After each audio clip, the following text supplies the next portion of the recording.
ప్రజలకు, చేరి వచ్చిన ప్రతి అన్నకు, ప్రతి తమ్ముడికి, ప్రతి అక్కకు, ప్రతి చెల్లికి, ప్రతి అమ్మకు, ప్రతి అయ్యకు మీ రాజశేఖర రెడ్డి బిడ్డ మీ షర్మిల శిరస్సు వంచి చేతులు జోడించి మనస్ఫూర్తిగా నమస్కరించుకుంటోంది.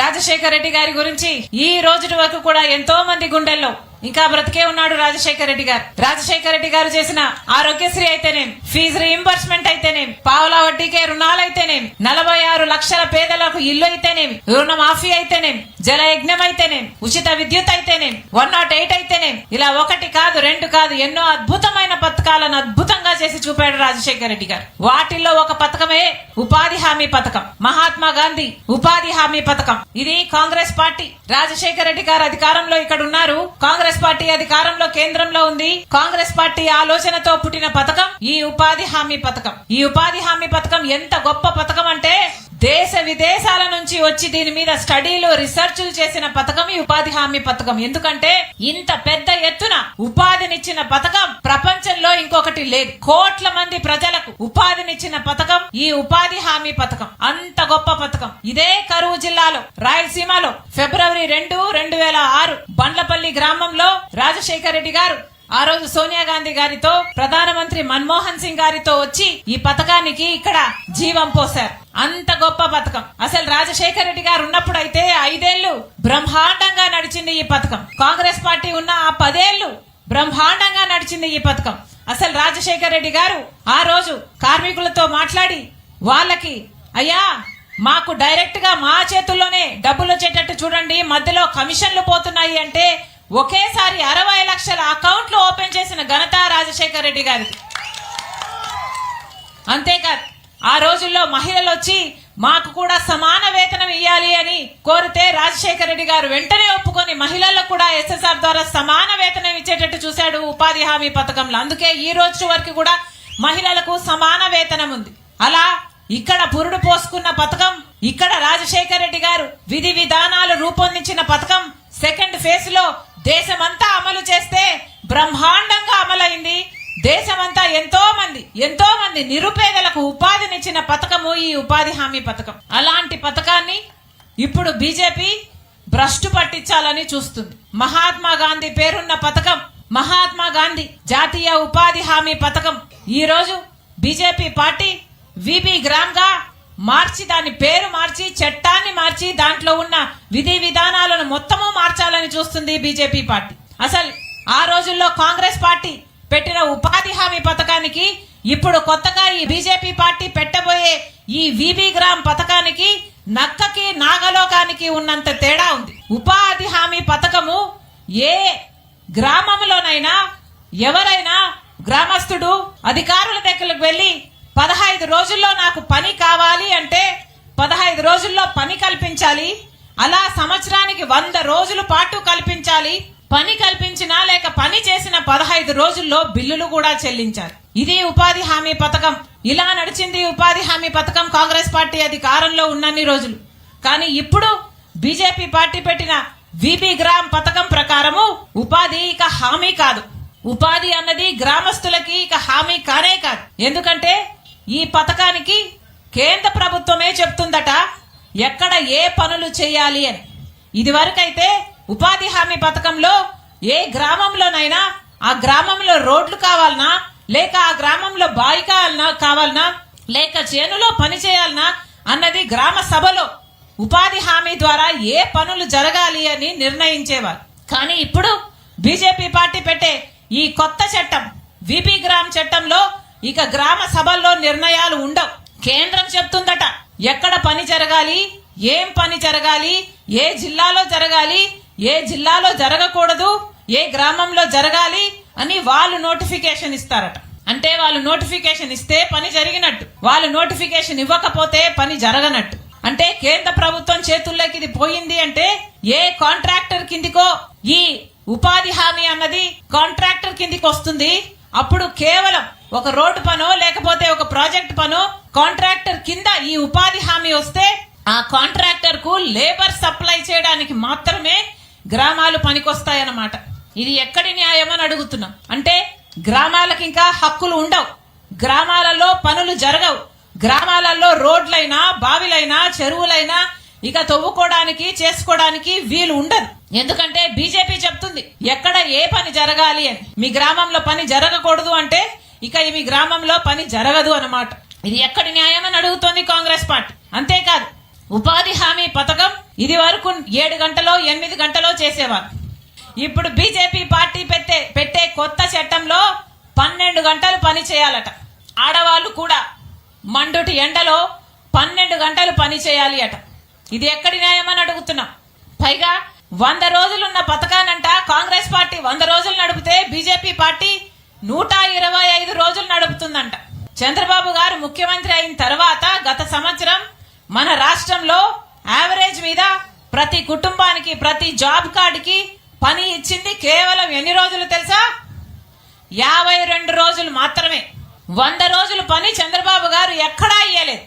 కనీసం 52 రోజులు పని ఇవ్వని వీళ్ళు 125 రోజులు పని ఇస్తారు అంటే నమ్మటానికి మీరేమైనా గొర్రెలా? ఏమా నమ్ముతారా? 100 రోజులు కూడా పని ఇవ్వలేని వీళ్ళు 125 రోజులు పని ఇస్తామని చెప్తున్నారే. ఇది అన్యాయము, అబద్ధము, బూటకము, మోసము కాకపోతే ఇక ఏమిటి అని అడుగుతున్నా. మహాత్మా గాంధీ పేరున్న పథకం ఈ పథకం. మహాత్మా గాంధీ పేరును తొలగించేశారు.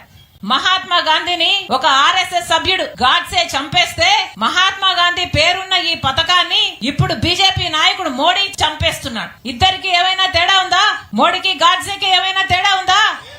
ఇద్దరు మహాత్మా గాంధీ ఆశయాలను చంపేస్తున్న వాళ్లే కదా. పైగా అన్నిటికంటే ముఖ్యమైన తేడా ఉపాధి హామీ చట్టానికి పూర్తిగా నిధులు కేంద్రమే ఇచ్చేది ఇది వరకు. కానీ ఇప్పుడు ఏమంటున్నారు? బీజేపీ పెట్టే విబి గ్రామ్ కొత్త చట్టంలో 60% కేంద్రం ఇస్తదట, మిగతా 40% రాష్ట్రాలు పెట్టుకోవాలట. ఇక జరుగుతుందా ఈ పథకం? 100% నిధులిచ్చి నడిపితే ఈ పథకానికి సంవత్సరానికి అయ్యే ఖర్చు 56,000 కోట్ల రూపాయలు. కానీ 56,000 కోట్ల రూపాయలు ఉపాధి హామీ కింద మీకు ఇస్తే బీజేపీకి ఏమైనా వస్తుందా? పేదవాడికి డబ్బులు వస్తాయి కానీ బీజేపీకి డబ్బులు రా. అందుకే ఈ డబ్బుల్ని మీకు ఇవ్వకుండా బడా బడా నాయకులకి, బీజేపీ బినామీలకు, బీజేపీ నాయకులకు ఇయ్యాలన్నదే బీజేపీ కుట్ర. అందుకే ఇప్పుడు 100% నిధులు ఇవ్వరట, 40% రాష్ట్రాలు భరించాలట, 60% మాత్రమే కేంద్రం ఇస్తుందట. ఇక రాష్ట్రాలు భరించే స్థితి మన ఆంధ్ర రాష్ట్రానికి ఉందా? ఉపాధి హామీ ఖర్చు భరించే కెపాసిటీ ఆంధ్ర రాష్ట్రానికి ఉందా? ఇప్పటికే 11 లక్షల అప్పుల కుప్ప చేశారు నాయకులందరూ, జగన్మోహన్ రెడ్డి గారు, చంద్రబాబు గారు కలిసి. అలాంటప్పుడు ఉపాధి హామీ నడుపుకునే స్థితి మనకు ముమ్మాటికి లేదు. కనీసం జీతాలు ఇచ్చుకోవడానికి కూడా టయానికి మన రాష్ట్రంలో డబ్బులు లేవు. అలాంటిది ఇప్పుడు ఉపాధి హామీ పథకం కూడా ప్రభుత్వం చేతిలో పడితే ఇక ప్రభుత్వం ఈ పనిని పూర్తిగా నిలిపేస్తుంది. దాంతో రాష్ట్రంలో డబ్బులిచ్చే పని ఉండదు. రాష్ట్రం 40% ఇవ్వదు కనుక కేంద్రానికి కూడా 60% నిధులిచ్చే పని మిగిలిపోతుంది. ఇది వీళ్ళు చేస్తున్న కుట్ర. చంద్రబాబు గారు ఇదే చట్టానికి పార్లమెంట్ లో ఉపాధి హామీ పథకాన్ని మారుస్తూ విబి గ్రామ్ గా చేసి 60% కేంద్రం పెట్టుకుంటుంది, 40% ప్రజలు రాష్ట్ర ప్రజలు పెట్టుకోవాలి అంటే ఒప్పుకొని వచ్చి బీజేపీ బిల్లుకు మద్దతు ఇచ్చిన వాడు చంద్రబాబు గారు. అక్కడ మద్దతు ఇచ్చారు, మళ్ళీ ఢిల్లీలో ఉపాధి హామీకి డబ్బులు ఇవ్వండి అని తిరుగుతున్నారు. మద్దతు ఇవ్వడం ఎందుకు, మళ్ళీ డబ్బులు అడుక్కోవడం ఎందుకు? చంద్రబాబు గారు సమాధానం చెప్పారు. అంతేకాదు ఒకే సంవత్సరంలో 18.5 లక్షల ఉపాధి హామీ జాబ్ కార్డులను తొలగించేశారు చంద్రబాబు గారు. ఇటీవల కాలంలోనే 18.5 లక్షల జాబ్ కార్డులు తొలగించడం జరిగింది. అవన్నీ ఎవరివమ్మా? ఆ ఉపాధి అంతా ఎవరిది? పేదవాళ్ళది కాదా? మరి ఎవరైనా నాయకులు మాట్లాడుతున్నారా? కనీసం జగన్మోహన్ రెడ్డి గారు మాట్లాడుతున్నారా? రాజశేఖర్ రెడ్డి గారు అంత అద్భుతంగా చేసి చూపించిన పథకం ఉపాధి హామీ పథకం. రాజశేఖర్ రెడ్డి గారు పేదవాళ్ళ గురించి ఆలోచన చేసి రూపకల్పన చేసిన పథకాన్ని, ఇక్కడ రూపకల్పన చేసిన పథకాన్ని దేశమంతా అమలు పరిచిందే. మరి అలాంటి పథకాన్ని బీజేపీ కూనీ చేస్తుంటే ఈ రోజు జగన్మోహన్ రెడ్డి గారు మాట్లాడటం లేదు, బాబు గారు మాట్లాడటం లేదు, పవన్ గారు మాట్లాడటం లేదు. ఎవరికి పట్టింది పేదవాడి గురించి? అందుకే ఈ రోజు కాంగ్రెస్ పార్టీ మొదలు పెట్టిన పథకాన్ని కూనీ చేస్తున్నారు. కాబట్టే ఈ రోజు కాంగ్రెస్ పార్టీ ఒక ఉద్యమంలా ఇది ప్రజల కోసం ఎత్తుకోవాలని నిర్ణయించుకునే మీ ముందుకొచ్చింది రాజశేఖర్ రెడ్డి బిడ్డ.